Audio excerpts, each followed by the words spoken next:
Hi everybody, welcome back to Harmon Speaks. We're glad to have you back. We were off longer than we thought we were going to be, but things happen. Yours truly decided he had so much fun having COVID that I got it again, and it was wonderful. And so did my wife, and now, boy, is our relationship close. So nothing like a good bout with COVID to make your life a little better. But we're back. Neil won't come anywhere near me. That's a good thing. So welcome back. We're going to try to keep you through the winter months here. Tonight, our show is a little bit of a special. I'm now working a lot with Spark, and we are going to be going to West Hills Baptist Church, one of the nicest places on the planet. If you haven't been there, go. And we're going to talk about living with disabilities and about what that means for us and about how we can work together in the community and understand one another better. So come by. I will be speaking. My buddy Riley Toll will be speaking. And then our friend Stanley Taylor will wind it up. Come on by, and I hope you'll watch this. Please like, please subscribe, and please get some of your friends to watch this. We need some viewers if we're going to stay on, so please help us. Thank you, and I'll see you in a moment. I visited this church a couple or three times now. This is the sweetest place in Knoxville. I want you to know that I appreciate that you've invited us back to let us talk to you tonight. We are representing now a group called Spark, and this fine gentleman over here is trying to look nice beside my wife is the assistant director of Spark, and you'll be hearing from him in a little while. I wanted to say just a word about one of the reasons why we're doing this tonight.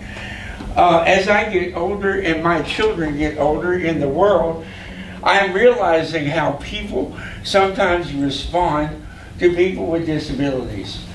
And it's usually great. It is usually great, but it is not always great. And I came up with a thought that may be partially our fault. Because if we're going to understand each other, there has to be a dialogue. I can't sit at home and hope you understand me.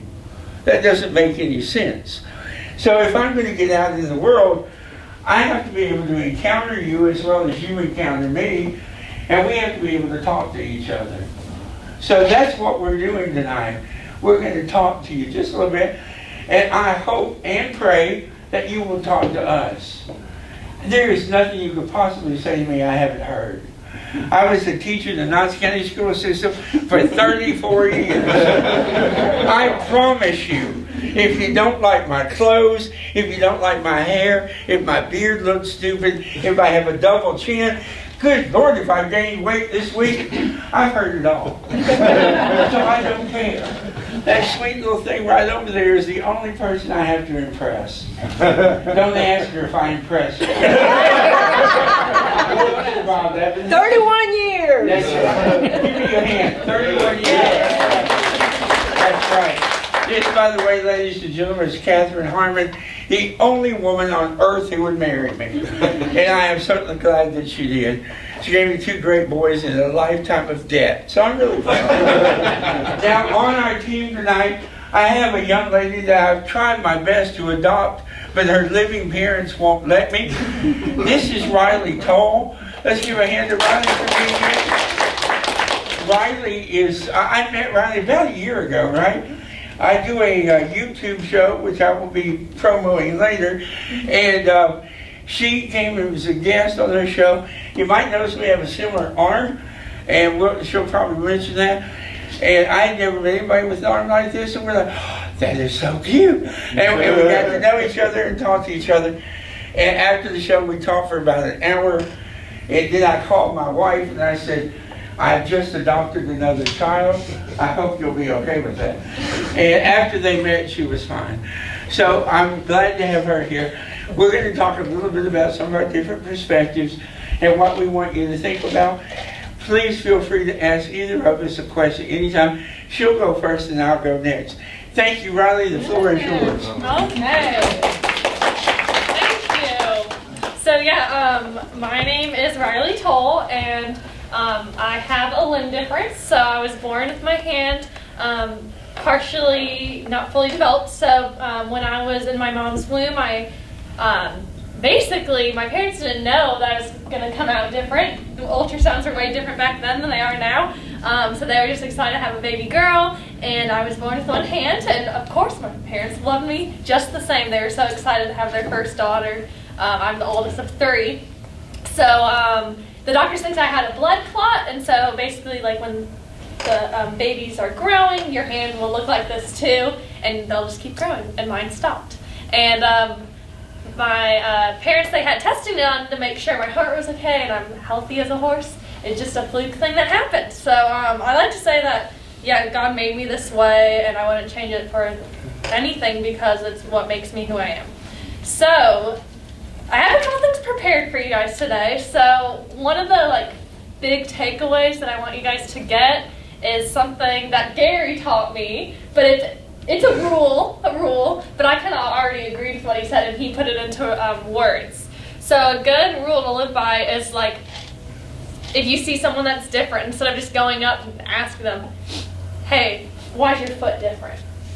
Ask them their name, right? When you meet someone new, what's the first thing you're going to do? You're going to say, hi, my name's Riley, what's your name? Talk to them, get to know them a little bit before you ask them what's different about them. So, as people, we're not defined by our outside characteristics, we're more defined by our hearts and what's inside. So that's the number one rule, ask someone their name and maybe get to know them a little bit before you ask them about their differences. So I'm not an amputee, I'm not a limb different person, I'm a person with a limb difference. I think that's a very appropriate way you can say it. I could say that I'm an amputee, but I didn't experience a physical trauma. I was born this way, so I've never known anything different than having one hand. And a little bit about why am I qualified to speak here tonight. I'm a counselor for 11-year-old girls through the Amputee Coalition. They're a national organization. Every year they have a summer camp, and I make connection with these girls and kind of teach them how to be confident with themselves and learn to live with different types of limb differences or amputations. In 2020, right before COVID, I gave a TED Talk at UT. Oh. So you can, if you want to look that on YouTube, you can. And that, I was the only student, it was all women and STEM backgrounds. And I was there to talk about being an engineer and also having one hand and kind of how I learned to be comfortable having one hand and being different. And overall, I think me and Gary became really good friends because we both want to be advocates for people who are different and how we can understand people who are different in appropriate ways. I said when I was born, my parents were so excited to have a baby, and they loved me, and they were the best. So I'm very grateful for them, and they really wanted me to be able to do anything that I wanted to do. So I played all different sports. I played soccer, basketball, and I learned to play the violin. My dad's also an engineer, so he made a little thing for my hand so I could strum the violin with this hand and play the chords. So yeah, parents are the greatest. And when I was in elementary school, we lived in North Carolina on a lake, Lake Norman, if anyone's familiar. But when we were on the lake, we would meet up with other families and we'd all do water sports. So we'd go tubing, kneeboarding, water skiing, and wakeboarding. And I watched all the people do it and the older kids do it. It's kind of I want to learn how to do that too. And my dad didn't tell me then, but he told me later, he's I honestly didn't know if you could. Not anything against you, but I don't know how you're going to do that, because it took him a long time to learn how to wakeboard. And if you're not familiar with it, I'm sure you guys are, but a boat's going and you hold on to this rope attached to the boat, and you have the wakeboard's kind of like a snowboard, so your feet are strapped in and you just hold on really tight, and then the boat speeds up and you just pop up on the board and can ride the waves. So I really want to learn how to do that. And so my he said, yep, I'm going to give you everything you need to learn how to wakeboard. So I'm sure a lot of you guys have kids or are expecting to have kids, and I think one of the best things you can do as a parent is support anything that your child wants to do, regardless if you think they can do it. Still support them in their endeavors. And so I remember my dad was driving the boat, and I didn't get up the first time. I don't think I even got up the first day. I think it took me a while to learn how to do it. But kind of how I like to learn things, and every kid's different, I like to be left alone. I don't want anyone to tell me how to do it. I'll ask for advice, but I need to figure it out on my own, because the way I like or can do things is just different than the way someone with 2 hands can do it. With the wakeboarding, it took me a couple weeks, but I remember I finally got up on the wakeboard, so I like held the handle in my arm like this and then like this, and I got up, and it's just amazing, like the wind blowing through your hair, and you're in the water. It's a beautiful day, the lake and the trees all around you, and so yeah, that was one of my favorite things that I've ever done, was living on the lake and wakeboarding, and I would go across the waves and stuff. I got pretty good at it, but then unfortunately we moved. In Memphis, there's just the Mississippi River, not really any lakes. So a lot of people, myself included, I don't always want to be asked if I need help, so if I'm struggling with something, I know most people ask, oh my gosh, can I please help you, out of like kindness of their hearts, but sometimes that I take it as, oh, they think I'm a lesser person because I can't do it right now. Just give me a couple minutes. If I need help, I will ask you for help. And I think a lot of people with disabilities want to feel capable themselves, and if they really do need help, they will ask you. So, you know, maybe let the person, if they're struggling with something, figure it out for themselves, and if they need help, they will ask you. And I know it's not like that for everyone, but it is kind of a pride thing and a self-respect thing. And I think it's also something my parents did. They didn't just do everything for me. So my mom had my sister 15 months after me, and she would kind of tell me, oh, I can't brush your hair right now. I need to help your baby sister. And that kind of prompted me to learn how to do things on my own, and I think she did that on purpose so I could be self-sufficient. And again, I could do anything I wanted. It just might be a different way than my sister or someone else would. Another thing that, like being here tonight, I don't want to be an inspiration. I just want to tell you guys my story. A lot of times I get like, oh my gosh, you're holding your bags of groceries. That's so inspirational. No, I just want to exist. I just want to exist and go to the grocery store and not be an inspiration. If I do something cool, like wakeboarding is cool, I can be an inspiration then. Not just existing as an inspirational thing, you know? Instead of helping someone for pity, help them if you genuinely want to, and if they genuinely want your help. And I think that's a collaboration we can do here with Spark. Spark is raising money to help people in the community, and I don't think they want anyone's pity. They want to bring advocacy like me and Gary are doing here tonight. So then, like Gary already said, that's how we met, was through his advocacy YouTube channel, and because we're both passionate about disability advocacy, we became really good friends together. So thank you, Riley. Give her a hand. I also walk on prosthetic legs. I do not have feet.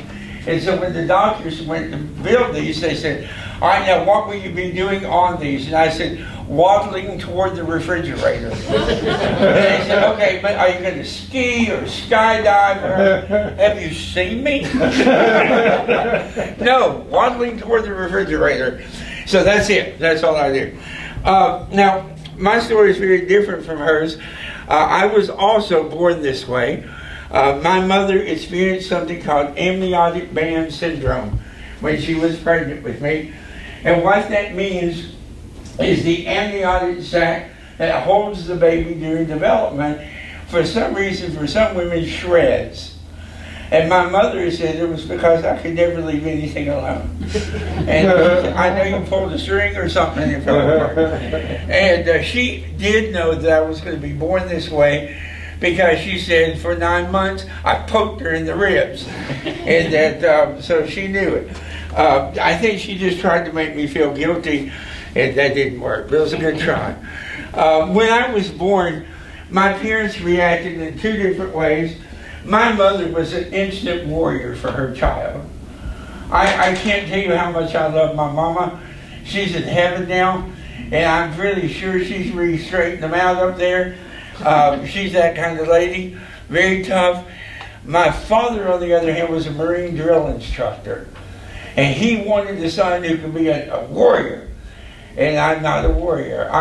You hear the old joke about I'm a lover, not a fighter. I'm an eater, not a liver. I just eat. So I was never a warrior, and I know he was disappointed in that, but worse than that, he was ashamed of it. And so, and I don't want to get uncomfortable here, but he was, and one of the things he was adamant about was that I could not say that I was a person with a disability. That was not allowed in my house. He said that disabled people couldn't do anything, and I could do anything I wanted to. Well, yes, I could, and I understand the theme there, but if you're not a person with a disability, who exactly are you? Because you don't look like your other peers either. So suddenly you don't really fit anywhere. So the reason that was a problem is if we go out in public and people respond in any way, good or bad, I really couldn't admit it either way. What was I going to say? I said, well, thank you. I'm acknowledging it now. My dad would get mad. And if they said something, an insult, I didn't know what to do with that, so I would just leave it alone. Fortunately, God has a plan for everything. And there was this boy at my school named Bobby Jones. And Bobby Jones helped me. He freed me. Now I'm going to tell you how he did it. We were at lunch one day, and Bobby joined me and a couple of my friends for lunch. We didn't normally eat together. And he sat there and he started laughing. And I said, why are you laughing? And he said, when you picked up your carton of milk, you look like a trained seal. And he started making sounds like that and making fun of me drinking my milk. So I opened it up and poured it over his head. And that freed me in a way I can't tell you. But I learned, even when I went home, Dad found out about it. You know how Mama finds out everything, right? So she told Dad, and when I got home, I was in trouble, but I didn't care. It felt good to stand up for myself. I thought, I don't care if he's mad. He should have said that. And I'm not going to put up with it. And I never did again. Anytime I was out in public and somebody said something really, really bad to me, I'd snap and let them have it. I didn't want to be mean, but you have to have boundaries. You know, it's people will say the weirdest things. And not always about your disability. Sometimes it's, wow, you're fat. Yeah, shut up. One of my favorite insults is this guy who weighed about 520 came waddling up to me one day with his cowboy hat on, and he said, what happened to you? And I said, I learned how to read. I didn't know what they wanted. Now, to give you another side of this story, I want you to understand that you could be born with a disability and still get this wrong. I don't want you to think only you people with fingers and toes mess this up. We all do. Stanley messes up. But when I was 10 years old, I got invited to attend a Easter seal camp for children with disabilities. And my parents Woodville sent me. And when I first got there, I kept looking around going, there are so many children with disability. I felt so sorry for them. And my mother, the warrior of my life, leaned over and gave me a little kiss on top of the head, and she said, you're going to learn a lot this week, dum-dum. And I said, okay, thanks. And she left. Now, while I was there, I got the room with a whole bunch of guys. It was in this big barrack kind of thing. But the guy right beside me was a little boy named Timmy. And Timmy was a quadriplegic, and he traveled in a wheelchair. And one morning, Timmy woke me up, slamming his wheelchair into the bottom of my bunk. And he woke me up, and I said, I assume there's a purpose for this. And he said, yeah, I want you to get up and take me for a walk. And I looked at my watch and said, I may kill you on this walk. He said, that's okay. So I got up, and we go for a walk. And the camp was built in a circle. So we got about halfway around the circle, and there was this boat dock overlooking, I can't think of the lake there, but in Middle Tennessee, very pretty lake. And he said, I want you to stop here, aim my chair so I can see the dock, and then leave me alone for a few minutes. I said, what are you going to do? And he said, nothing bad. Lock the chair, put a stick under it, whatever you need to feel better. And I'll be right here when you come back. Okay, so I locked this chair. I put a block underneath it, made sure he wasn't going to do something stupid. And then I walked off. And I waited, and I gave it all the time I could. And I wandered back, and I saw that he had a pencil hanging from his mouth. And his arms could hold this notepad. And I walked around behind him, And in just a few minutes, with his mouth now, he drew this beautiful drawing of the dock. It was beautiful. He could show the mist on the water and all this. It was really pretty. And he dropped his pencil into his shirt pocket, bit the corner of the page, tore it out, and handed it back to me. So I got it, and I walked around in front of his wheelchair, and I said, "This is really nice. It's beautiful. You want to tell me what your message is?" And he said, "Look, fat boy, next time you feel sorry for me, remember I'm better than you are." And I smiled. And I said, "Have I acted like I'm not?" And he said, "Come on now, you've been sorry for me since you got here." He said, "I don't know if you've noticed, but this camp qualified. You're qualified for this camp too." And I said, "Right." And he said, "I don't want your pity. I want you to be my friend. So how about we get over the pity and we just be friends?" And I told him I was sorry. I handed him the picture back. He said, "No, I want you to keep the picture, because your parents are going to want to get rid of you every summer, so you're going to be back." And he was right. I went to that camp till I was 32. And, that's not totally true. I married a Catholic when I was 31. But anyway, I took it camping, and I brought it back the next year, and I gave it away to a kid that I thought was being like I was, feeling sorry for everybody. One day when I was talking to a group like this, I met a woman who used to be a counselor at that camp, and she told me that picture was passed around for 10 years.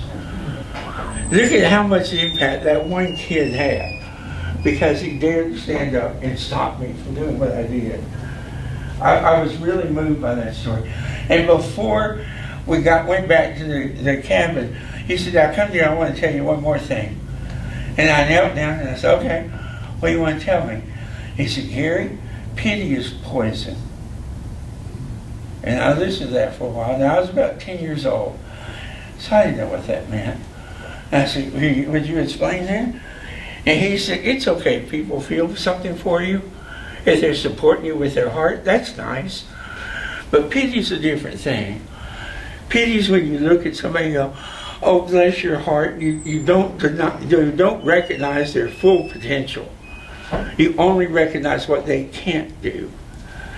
And he said the problem with pity is you start to believe it after a while. Right? If enough people tell you, "Well, you shouldn't even try that. Just sit down, we'll bring it to you." After a while, you believe that. And you can't do anything. And you become what's in your head. So, because of that, as I've gotten older, I've begun to understand my father a little bit more. He didn't have the vocabulary for it, but he didn't want me to believe that I was disabled. He wanted me to believe I was very capable. And I do believe that. And no matter how rough our relationship may have been, and I wrote a whole book about it, so there's a story there. But because his original intent was good, I tried to carry that in my heart instead of all the anger I used to have toward him, as he meant well. And I can get that now. Now, I want you to say that I thank Riley for mentioning my rules. I do have 10 of them. I can't recite them, and I won't. But I call them barrier breakers. I got there, didn't I? Look at me. And I always forget the name. But they're just common sense rules that will help us talk to each other. And she's right. My very first one is, if you want to know about my disability, know my name first.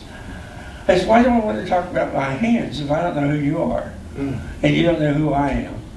It's a perfect way to start. So anytime you want to do that, I will help you by going ahead and tell you who I am. I am Gary Harmon. I'm a person with disabilities. I am not a disabled person. And I am an extremely grateful child of a loving God, as I believe all of you are. So, your family. Isn't that terrible? I think it's fun. I want to open it up. What I want us to think about is, now that we've had this conversation, and I've talked with you 3 times now, I'd like to know what we can do about it. I can tell you one thing you're doing that I really admire is that you're letting people who can't physically be here. I don't know many churches that do that, and I think they'll tell you the same. And Eliza's better making a heart. I can't do that. It's absolutely been a blessing. Yeah. It's absolutely been a blessing. Eliza's one of the finest people I've ever met, and including her will make anything better. And you know, sometimes things have to happen a little differently, and that's okay. What do you think? How do we move forward? What do we do? What questions do you have? I love Where do you awkward see pauses. this going? You know what I would like to offer is a relationship where I could come maybe talk to specific groups, maybe some of your youth or something like that. I would be glad to come and talk to them and talk to them a little bit about what we do and how we live, so that's not quite so scary for them. I think, like I said, you're already reaching out to people who can't come here physically. I think that's huge. Every time I come in this church, Drew walks me up the ramp where you have the little library in the middle of the area. Do you know what that says to people like me? That you have to like us. That's a nice thing, isn't it? To come into the Lord's house and see that people are treated this way is a blessing. It's great. So you're doing a lot.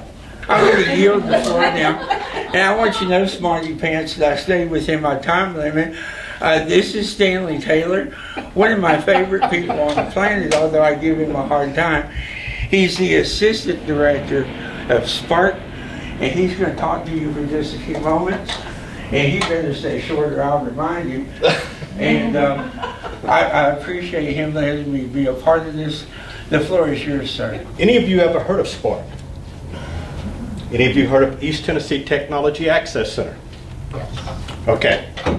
East Tennessee Technology Access Center started in 1988. We became Spark. We're doing business as Spark since 2018.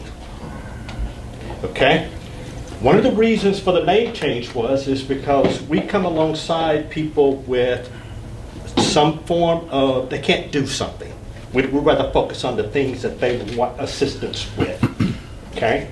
And we provide a technology answer to try to help them to do something. And you got some examples of that. You got an engineer that created something on our own, and we get engineers to create things for others, as an example, okay? To where they can't do it on their own. So we come alongside them, try to figure out what is it they want to do, and then come up with an answer to help them to do that. Our biggest program is the distribution of durable medical equipment. Okay? And that's where you can help. Because one of the things that we know is that disability is something that impacts everybody at some point in time in life. Literally. Everybody in this room, if you haven't had a disability, trust me, you will. Okay? Because it's something that happens in which we couldn't do something that we wanted to do. It could be an accident. It could be just simply aging. And so the point of that being is that you may have some pieces of equipment that you use, or you know somebody else that used that you're no longer using. Okay? It's just in your house. It's in your garage. If you was to give that to us, we would get it to someone that had a need for it. And what a lot of people don't know around durable medical equipment, for example, is you can get a prescription, for example, for a wheelchair. Let's use that as an example. But you know how often you can have a wheelchair? Any idea? Once, maybe. Once in what time frame? Because you're about right. I don't know. 5 years. That's all insurance will pay for.